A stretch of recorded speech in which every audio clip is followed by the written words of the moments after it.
Welcome to the Jay Martin Show. My name is Jay. If you are new to the show, I'm an investor. I'm just looking for the smartest home for my cash. If that sounds like you, I think you're going to like what we do here. Now, my guest today is James Grant, who is the founder of Grant's Interest Rate Observer. Since the 80s, he has been tracking and interpreting Fed policy and is constantly today called on by media from around the world to make sense of Fed decisions, Fed Reserve decisions. Now, actually in 2012, during Ron Paul's presidential campaign, he said that had he won, he would nominate James Grant as Fed chair to replace Ben Bernanke. So this gentleman is very tapped in, very informative interview. I really enjoyed this one. Quite a contrarian, and in line with that, his viewpoint on what rates might do is very contrarian. Most of the conversation around forecasting rates and prediction about this and that, what's the Fed going to do, always comes back to the Fed pivot. When is the Fed going to pivot? As if that's a guarantee. James makes a pretty compelling case that we just ended a 40-year secular decline in rates. Prior to that was a 40-year incline in rates, and we're now back to a 40-year increase in rates again. There will be ups and downs along the way, but generally speaking, that's where he feels we might be going. Now, obviously, we address the national debt and how that's going to be tackled in that scenario, but lots of good stuff in this interview. I know you're going to enjoy it. As always, if you enjoy my work, I publish a weekly essay every Sunday. I love writing it. We talk about the biases, heuristics, and blind spots that lead to investors' best and worst decisions. I get phenomenal feedback from over 40,000 investors and would love to have you join the team. Hit that link beneath this piece of content to learn more. And special announcement, this is the last one, I promise. We are launching the Commodity University. This is the introduction to investing in the commodity sector. In my conference business, YouTube and newsletter, I've been bombarded with questions over the last 18 months from investors asking, how do I get started in building a portfolio in the commodity sector? So we've built a 10-chapter course walking you through the very introductory concepts, basic definitions, all of this covering 5 major buckets of commodities in the metal sector: gold, silver, copper, uranium, and energy metals. And then into portfolio construction. 10 chapters. This is so fun. I love the course. We're launching this September 30th.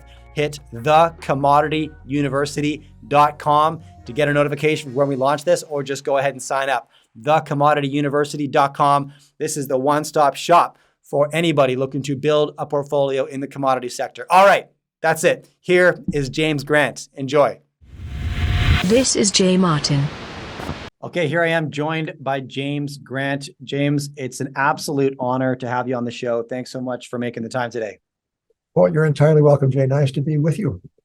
So let's start with a big picture question, James. When you think through the history of the rise and fall of global powers and empires, in hindsight, they all have a very defined start date and end date, easy to see when you're looking at the history books, harder to interpret in real time. If I were to ask you as an opener, where you think we might be in the life cycle of the American empire today, what would you tell me? I think I would first observe that the decline and fall of the Roman Empire is not a thin book. These things all take time. And, Adam Smith was once the recipient of a letter by a very thoughtful but worried young man. This is in the 1770s, and a lot was going wrong with England at the time. And Smith's correspondent fretted about the public debt, about the progress of the war in North America, and all sorts of things. And Smith remarked, quote, "There's a lot of ruin, or a great deal of ruin in a nation." Meaning that, it's like the city of New York, for example. You look around and you see all sorts of terrible things, and you realize that the city, a little like the Catholic Church and Major League Baseball, seems to have 9 lives plus. I see a lot in the United States that worries me. I see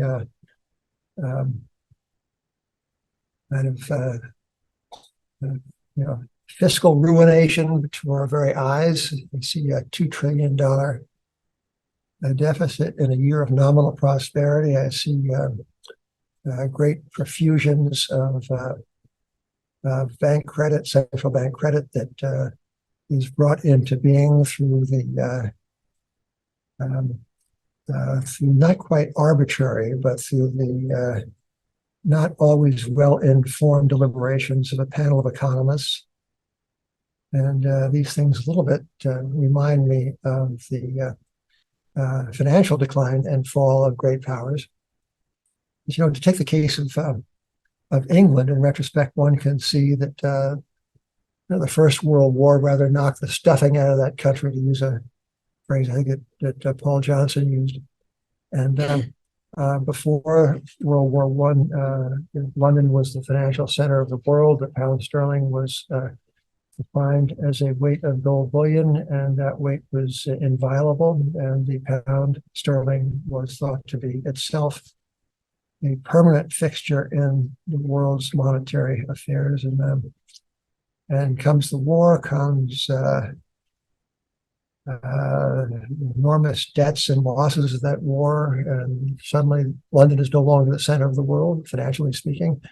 The pound is on its way to decades and decades of devaluation, and so there are life cycles in nations and in empires.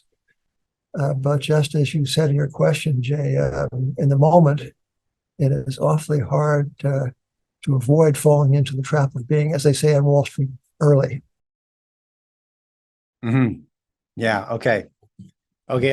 I'll take that answer. Now, when you think through those fractures that might point towards, I don't want to say an empire in decay because I feel like that's leading, and I don't want to do that. But you mentioned the deficit. We could go and talk about the national debt. We could talk about internal conflict, but maybe let's stay in the world of finance. What strikes you, James, as the most vulnerable chink in the armor right now in terms of financial instability within the United States? Well, I think there are many, but not all of them unique to America. I think that the financial vulnerability left by more or less 10 years of suppressed interest rates, that vulnerability is, I think, commonly shared in Asia, especially in Japan, perhaps, and throughout Europe and in Britain and in North America. What is a little bit different about American vulnerability is the position the United States occupies in the world with regard to its debt and with respect to its money. And of course, we all know that the dollar is the reserve currency, meaning it's kind of the Coca-Cola of monetary brands. It is ubiquitous. It is well regarded the world over. But it is a problematical national treasure because it affords us the right to which we have availed ourselves of consuming much more than we produce. So the way to think about a reserve currency is that it is a credit card rather than a debit card. If you pay your bills in a currency you don't print yourself, you are operating, as it were, with a credit card, with a debit card, sorry. You have to settle promptly. But we, not quite uniquely, but almost so, I guess, we have a national credit card, and it's called the reserve currency franchise. So what this means in practical terms is we export dollar bills. We import merchandise and services, we export dollar bills. And the dollar bills wind up being invested in interest-bearing securities of the government that creates them. And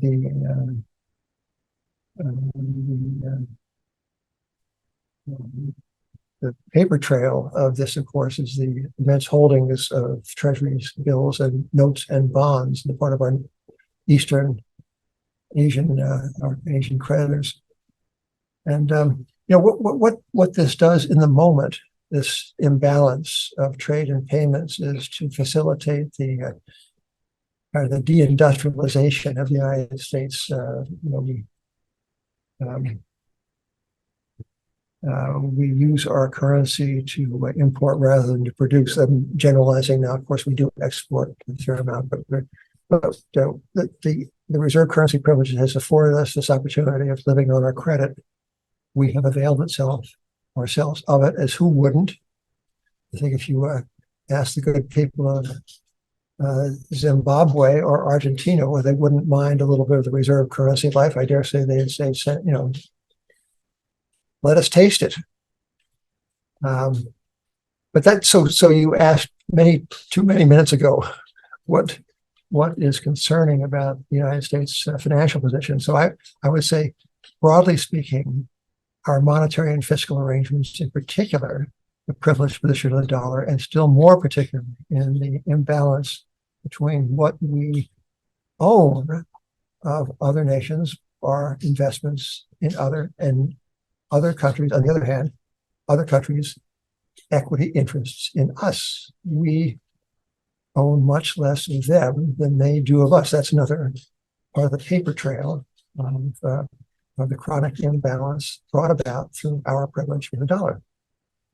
So we emit dollar bills, they find their way into the world. We learn to enjoy and to live with this great, we think, privilege, and it makes us vulnerable in the future.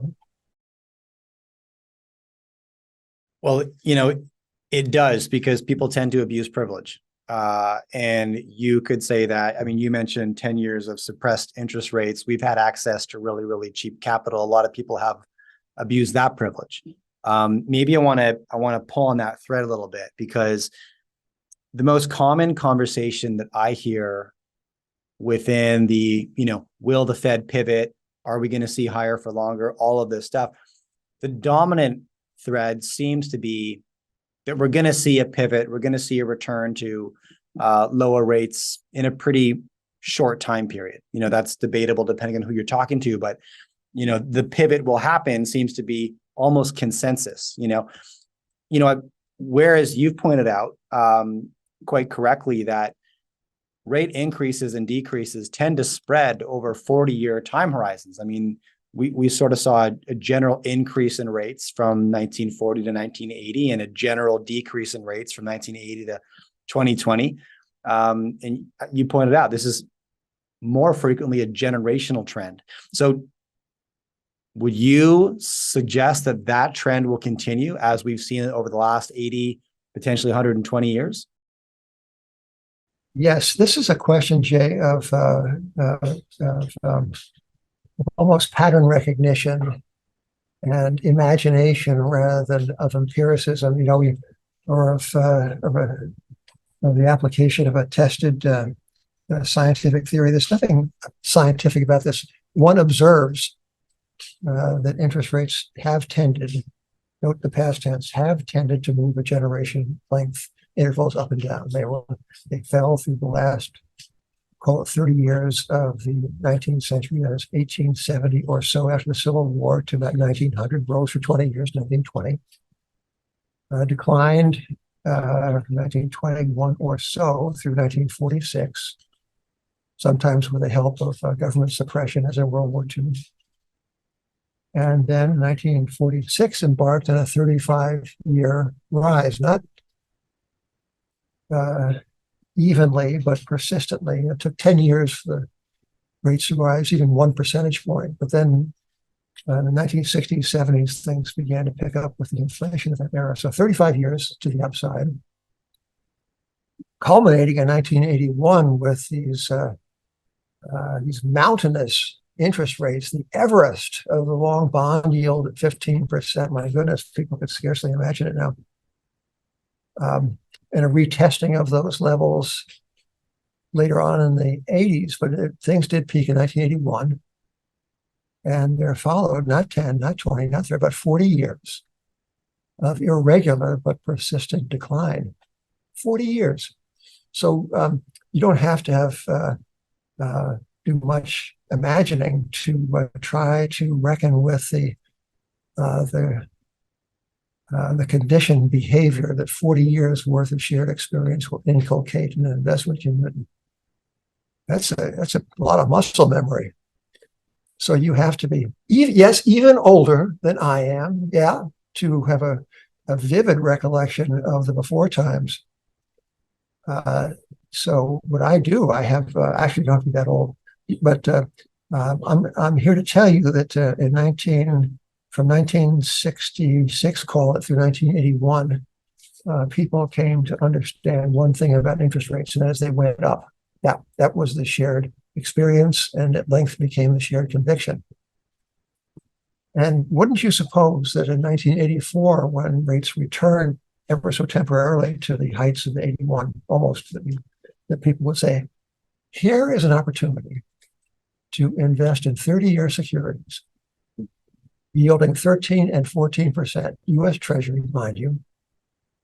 And you could buy what were then called strips or zero coupon securities with no reinvestment risk, meaning you didn't have to reinvest the coupon income at ever declining rate. You could lock in 13 or 14% for 30 years, an equity return with no equity risk. And I can assure you that that proposition was met with a cold shoulder because people had come to see from 35 years preceding or thereabouts preceding that bonds were a very, very questionable investment. So I'm not surprised now to see people saying, well, rates will come back down. And to be sure, rates may, say we have a recession, we sometimes do. It would not be surprising in that circumstance that rates would have a cyclical decline in tune with the business cycle. But I think, and again, this is to underscore the provisional nature of all this, and again, the nature of pattern recognition rather than some sort of experiment in physics. But so I think it's not unreasonable, to put it that way, to suppose that we could be in for a very long period of rising rates, and the world will adapt. And there's no telling the tempo of the rise. It's been from 0 to 60 miles an hour in about 10 seconds over the past year and a half or so, but things might settle down. But if there is a meaningful and protracted bond bear market, people learn all sorts of different ways of coping. There are some silver linings in that as well. So I'm not saying the financial world is necessarily in 40 years worth of hot water.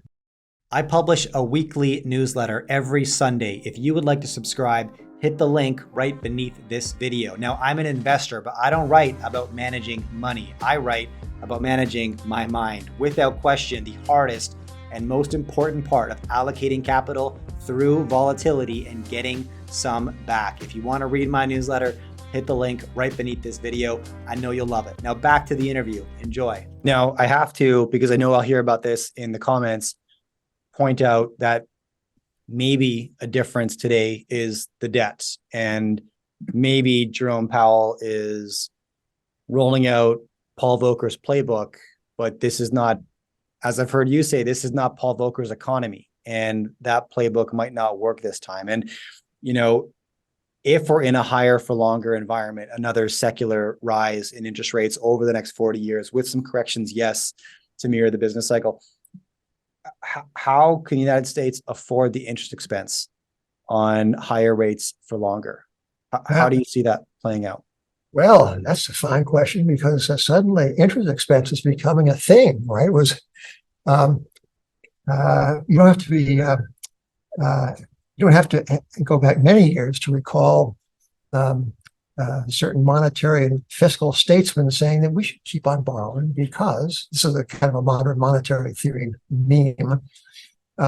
We are paying nothing for the debt, and don't you know that rates will be low indefinitely? So, but Mr. Market is forever tossing us curveballs, and now interest in the public debt is rising at a rate that will soon challenge the level of spending on defense. So it's becoming a very big line item in the budget. So you ask how it's possible. Well, it's there are all sorts of ways this can be done. One is by spending less on other things. That seems not to be the most popular option. And the other way is by inadvertently or through malice aforethought, is by suffering and coexisting with a chronic level of inflation that we would not have dreamt possible not so long ago. Yeah. Because those cuts, I mean, what could you cut other than you mentioned military spending? I don't see that as probable.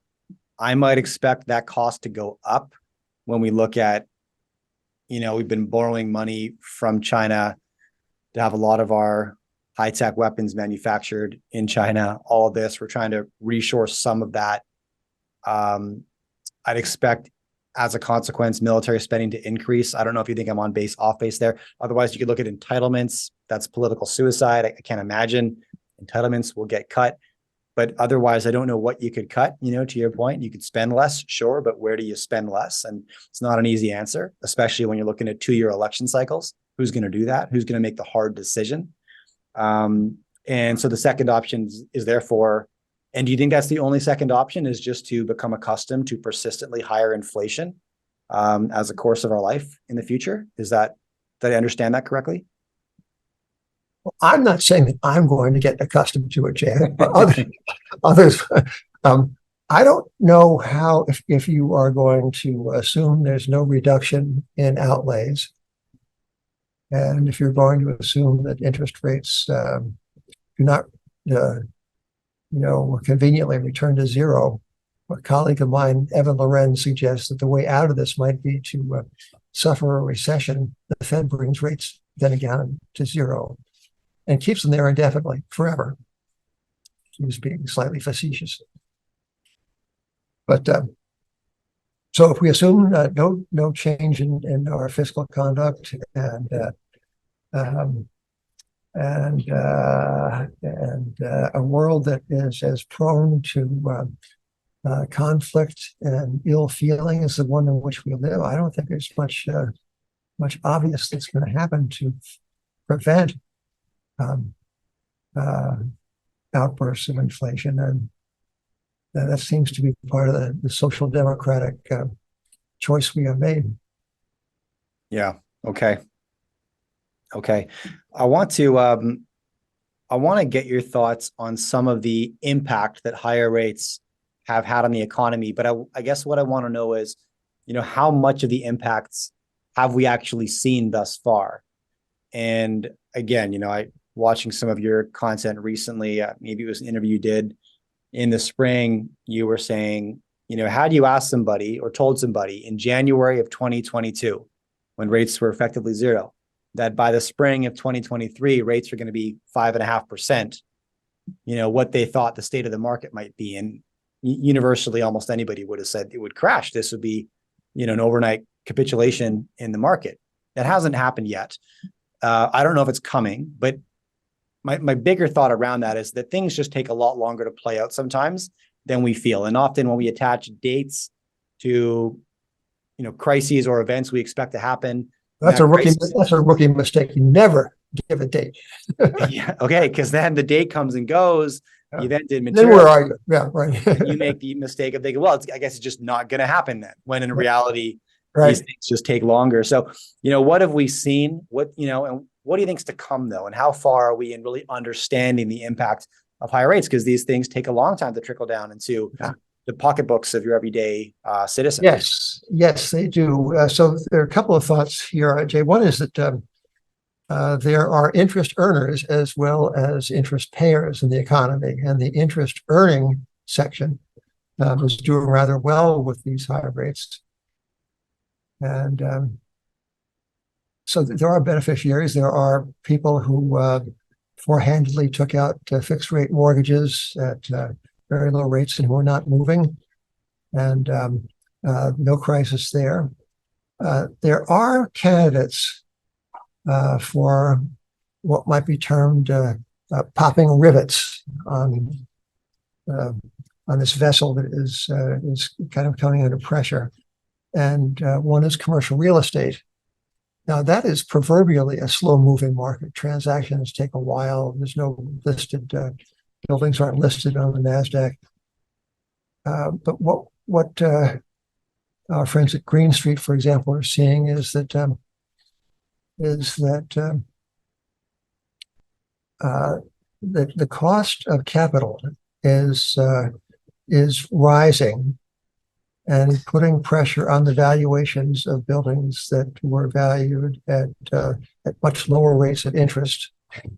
And that I think the way they put it is when the cost of capital crosses the cap rate, that is a signal for deepening trouble in real estate. But let me put it this way. So what we see in, for example, in office buildings is that an office building that was appraised only, say, a few years ago, that was say a $500 million proposition. You see these new stories. Suddenly, it's reappraised owing to rising interest rates. Reappraised at $300 million. It's down. It's down substantially. It's a huge percentage decreases in valuation in only a few years' time, owing to the higher cost of capital, and of course to the reduced occupancy attendant upon the whole work from home phenomenon. So there's a great and quite humbling re-rating of assets that were regarded as kind of equity-like fixed income securities, kind of convertible bonds almost. When you listen to people talk about the gateway cities, San Francisco, New York City, and they talked about the value of these office buildings only a few years ago, they would say that these buildings pay a good yield. The government bonds were yielding about nothing, but these buildings were yielding 2 or 3. And the value was inexorably rising because of the pressures of occupancy that would part and parcel of the continuing trend in globalization. So these are global cities in a thriving world economy, plenty of international mobility, and plenty of cheap capital. All that changed in a heartbeat. And buildings now are 40% to down 40, 50, 60% from the top. But to the question about how long things take, this only we've talked at Grants here to some very savvy workout investors in real estate. And they say we're like in the 4th or 5th inning of what is meant to be a 9-inning game, and they are seeing a lot of supply come out for the bid, but no real rush of transactions yet, because people really haven't yet got a sense of where prices ought to settle. But we're setting up for prolonged liquidation in commercial real estate, and of course that has knock-on effects in the banking system. You probably saw, as did many, the story in the Wall Street Journal, I think last week, about the doom loop in regional banking, and this had to do with the heavy concentration in the loan books of regional banks of real estate related loans, and in the heavy concentration in the bond portfolios of these banks of commercial mortgage-backed securities. Yeah. Big exposures well in excess of the collective net worth of these particular banks. So the axis of commercial real estate and banking solvency, that access is one worth paying attention to, but it's a slow moving train. And there are other such things as well. The whole private equity business, I think, is also a source of potential difficulty. It's by, of course, famously, the nature of things, these companies are highly leveraged, and not all of them have near-term near-term debt maturities. But when the debt is rolled over, they're going to be faced with much higher interest bills on a leveraged capital structure. So sticking with commercial real estate, and I'd love to actually ask you a follow-up question on the private equity, get your perspective on that. But Yes, I mean, I'm watching the same movie play out, I suppose you are. Regional banks have taken an increasingly large share of the commercial real estate pie since 2008. And I think now something like 70% of commercial real estate is held by small regional banks. You can maybe argue that's the most vulnerable within the banking sector. When Silicon Valley and First Republic had their crash last March, similar to our conversation 10 minutes ago, a crisis begins, some events occur. We then ask the question, will this continue? And if it doesn't continue immediately, we make the assumption that the crisis is over, right? But these things take a long time to play out. And obviously, spent the year wondering, will the other shoe drop from the commercial real estate standpoint? Will we see another massive crisis in the regional banking sector? And although only, I think, 3 or 4 banks went under last spring, the total assets under management, I believe, were larger than all the banks that went under in 2008. Just to give some perspective there, I believe that's correct. And so, do I have that right? It's a waiting game. Eventually that shoe will drop. Yeah. So, it's interesting to consider the place of real estate in the asset side of the banking portfolio, banking balance sheet. From the beginnings of national banking charters in the United States. This goes back to the Civil War in the 1860s. Real estate was prohibited as an asset in a nationally chartered bank because real estate is inherently illiquid. Sure. And so if the borrower, if the depositor suddenly want their money back, and if you are loaded up with real estate, you'll be hard pressed to realize the value of that in time to pay off the anxious depositors. That's called a bank run. So that prohibition was in force until the Banking Act of 1935, and the significance of 1935 was that was about the time that the FDIC got up and running. And the thinking then, when the FDIC came into existence, was you didn't need the prohibition against commercial real estate concentration because liquidity was no longer the principal risk in banking. The FDIC would prevent bank runs, and it did for decades after its formation.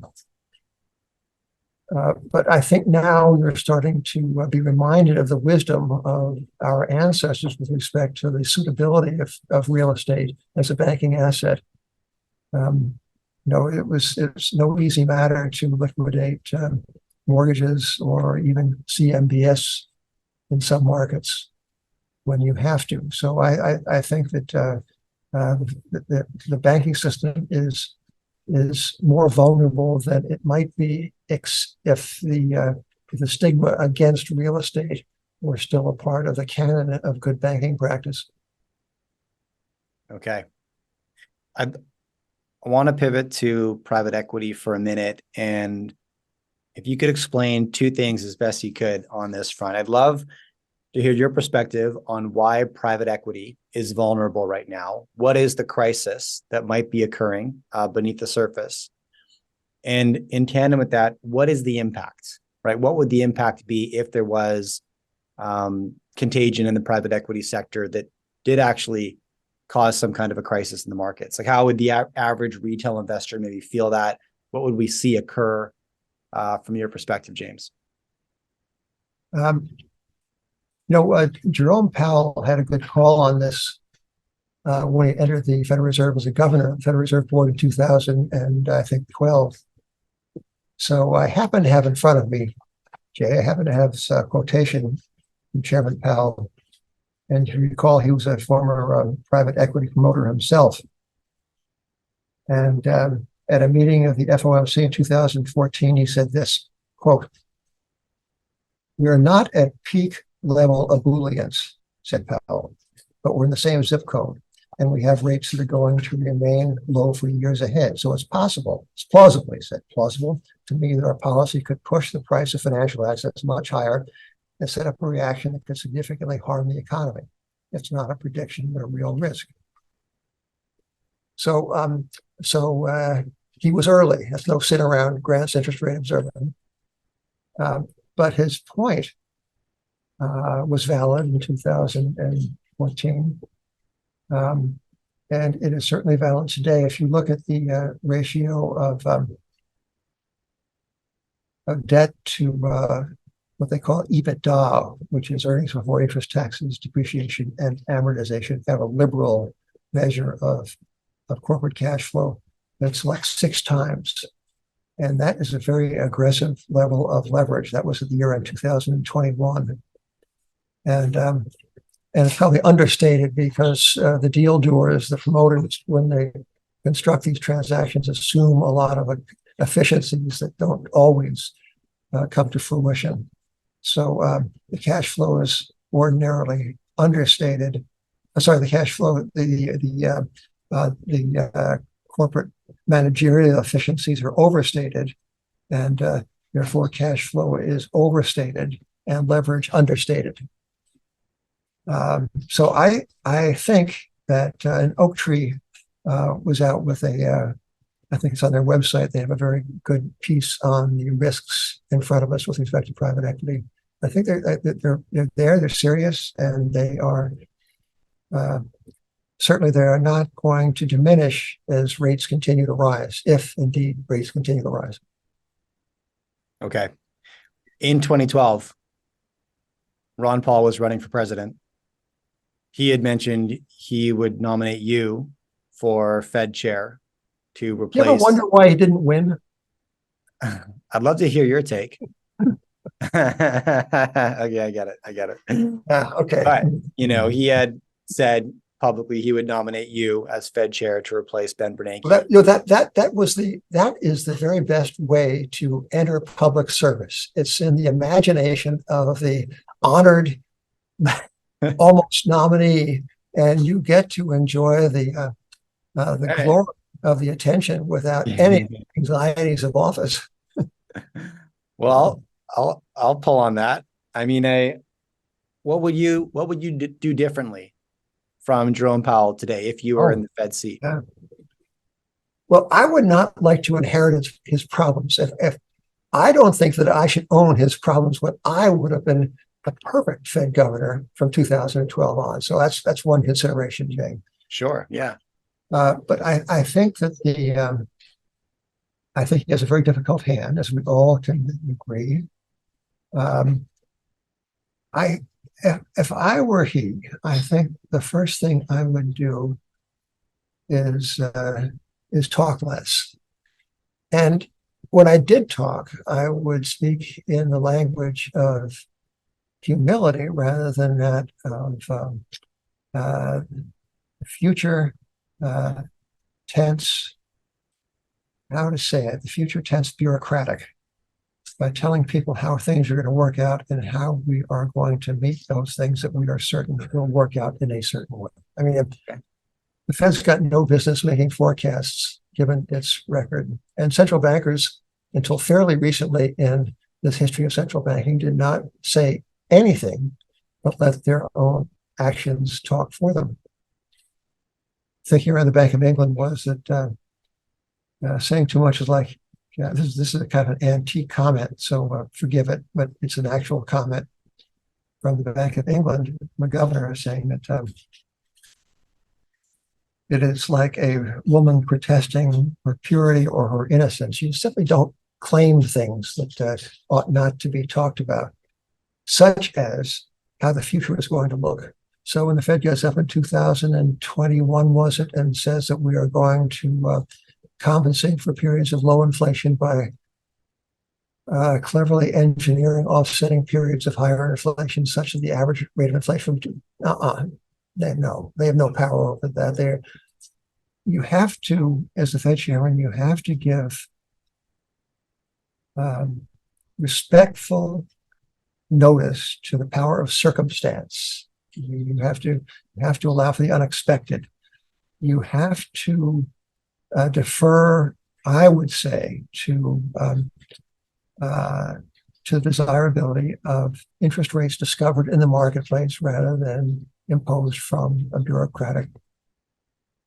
some bureaucratic height. So what would I do? I would say that the way forward is to intervene less, to let markets determine clearing rates for interest, to not engineer imbalances in the economy through the suppression of interest rates. For the longer run, I would say that we should revisit the nature of our money itself and reconsider whether money ought not to be collateralized by something like gold bullion, and to perhaps revert to a system of fixedness, of fixed exchange rates and fixed values of money, which, to be sure, have their own drawbacks, but the drawbacks might on net be rather less undesirable than the drawbacks we face and have continued to face with a system of untrammeled fiat currency creation. So I would hold that out as the people have to decide for themselves whether they want that. You can't force that on a world. The way the gold standard evolved was through people deciding it was desirable. It grew organically and prospered organically. So it couldn't or shouldn't be imposed through mere legislation. I think there has to be a period of discussion and leadership, and see whether people like the idea as laid out. But that would be approximately my program. Some of that just sounds like good life advice, absolving ourselves of the certainty we hold in the future, right? And the conviction we hold in our theses, and maybe relinquishing some control. I think it's just good practice to be prepared to be surprised. Okay, from this, I have to ask your perspective on the BRICS currency conversation, because my audience is going to want to know your opinion on this. A couple of things I might share just to preface it. There's a handful of directions this could go. There's definitely, it seems like a bit of a trend of de-dollarization occurring. How much substance is actually there? I'm not sure. One question that I have is, this conversation has largely been held by politicians, right? The president of Brazil, Lula da Silva, was quoted a couple of weeks ago saying, every night I wonder why, I need to transact in US dollars. And that may be fine, but I don't see the president of Vale, right, Brazil's biggest mining company, asking that question and saying, I wish I didn't have to transact in US dollars. I wish I could hold my treasury in Brazilian real. I haven't seen the corporate sector stand up and raise their hand and say, we wish we could hold domestic currencies as opposed to US dollars. I've only seen the politicians do it. But what's your take on that? How much substance is there? Is this just something occurring on the margin for the odd commodity deal here and there, which is fine, and that can grow into something of substance 5-10 years down the road? Or is it more real than we're giving it credit today? What's your take, James?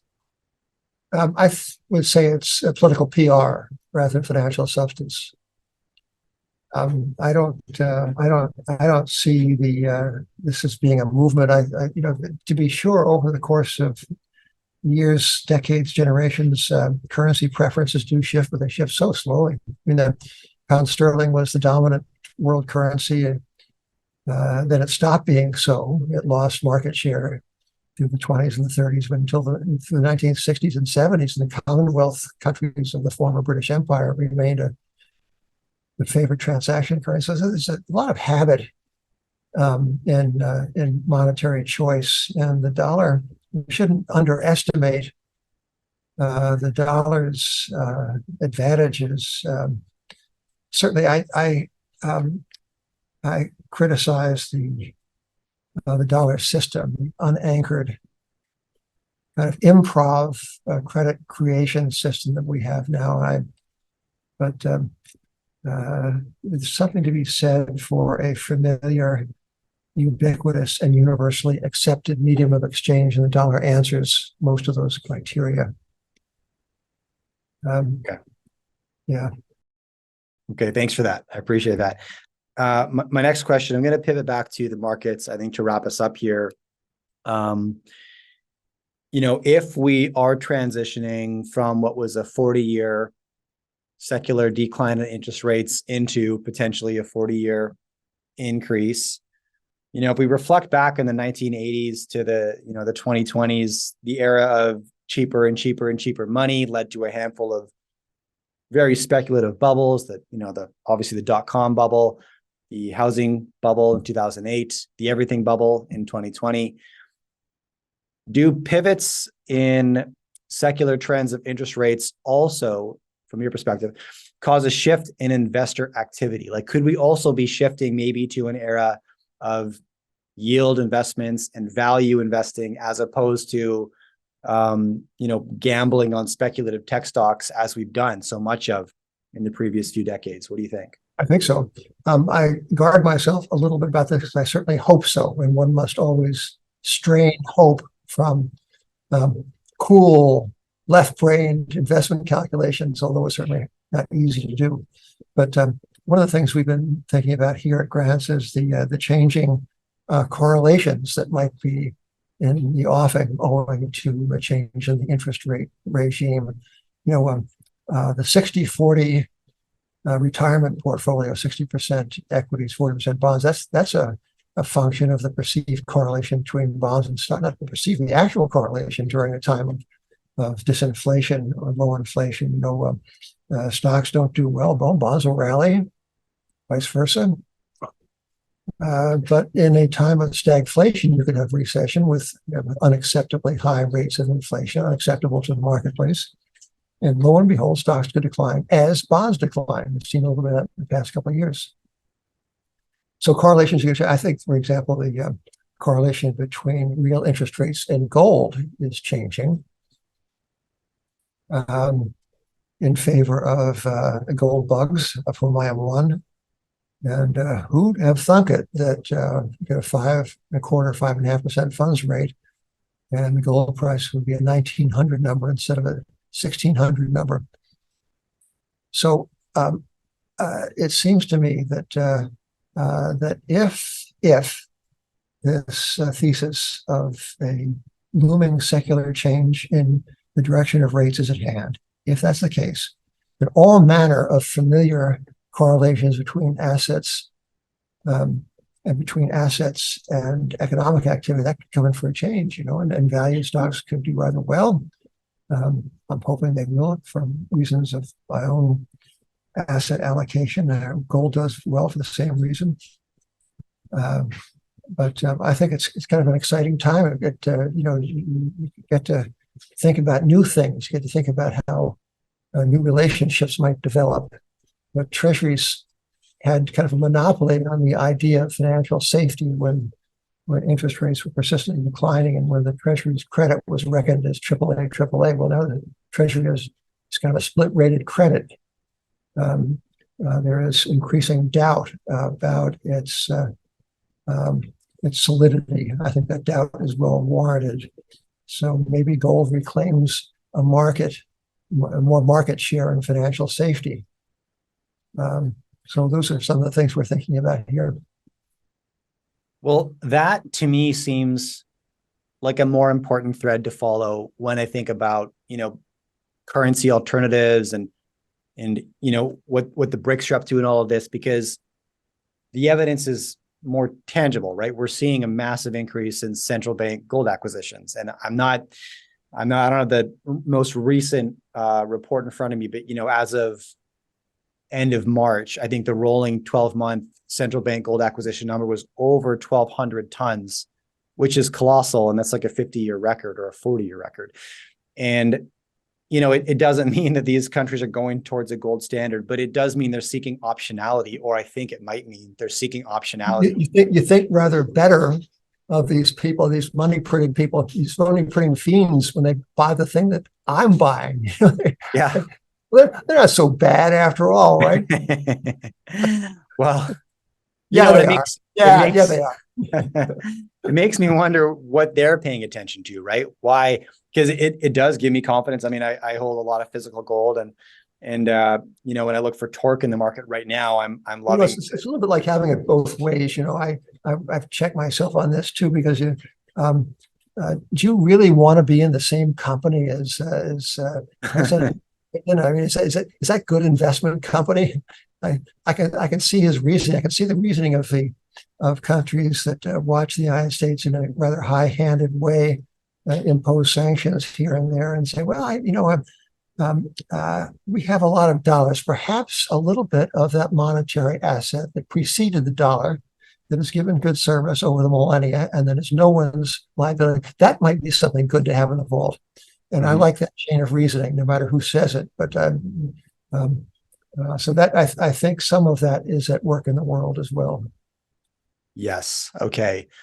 Okay. Final question then. Do you see that sentiment trickling down to financial institutions within the United States? No, not yet. I mean, that perhaps that's to come, but there's some very thoughtful people have made a very good point that the bid is coming from east of the sun, as they say in this poem, or east of Germany, I guess. So the bid is coming from the east, and the ETF liquidation from the west. And one of the surprises in my career is the staying power of the reputation of the Federal Reserve for expertness, incompetence, and its claim to authority. I mean, how many demonstrations do people require that the Federal Reserve actually doesn't know what's going to happen next? But still, and I take the very, I would say the very low holdings of gold on the part of the American investing public, and certainly among the institutions in America, with low gold holdings among the institutions, as unspoken evidence of their faith in the judgment and the capacity of the Federal Reserve to order our monetary affairs. If they didn't have that judgment, they would own a lot more bullion than they do. So I do my best, Jay. Every 2 weeks, I remind them why they ought not to be so trusting of this organization and is unworthy of their confidence, but they seem not to be listening. What do you suggest there? I think more subscribers to Grant's Interest Rate Observer might. Yeah, well, I think it's partially recency bias, right? If you've been an investor in the market for the last 15 years, I mean, you've learned one thing: markets go up.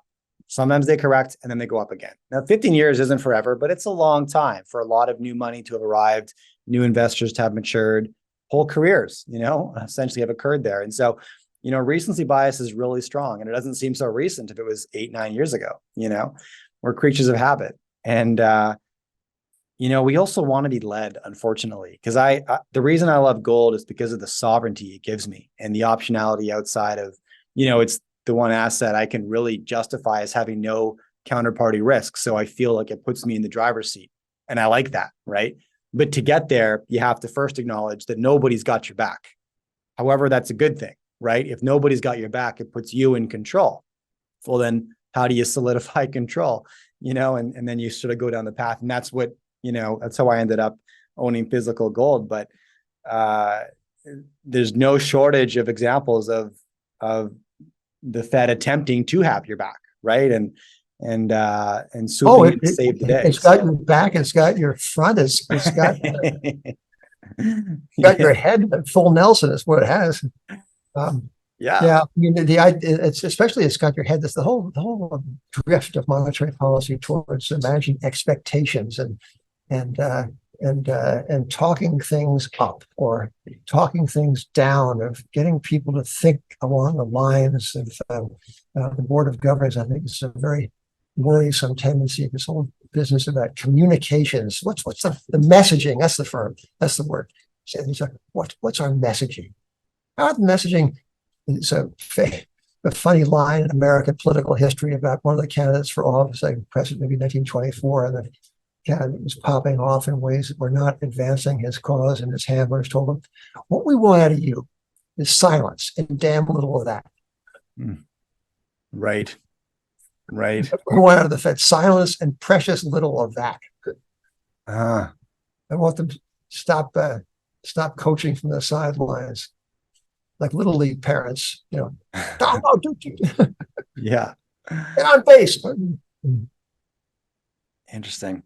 Look, James, I got to thank you for coming on the show and chatting with me. This has been really fun. And I love your perspective. You're entirely welcome, Jame. Thanks for having me. Thank you for tuning in. I hope you enjoyed this conversation. Now, if you want to take the next step, I publish a weekly newsletter and it's free. There's a link to subscribe right beneath this video, and you can join me and 50,000 other investors weekly for this exclusive content where I share my key action items and takeaways from conversations just like this and plenty others. Thanks for stopping by.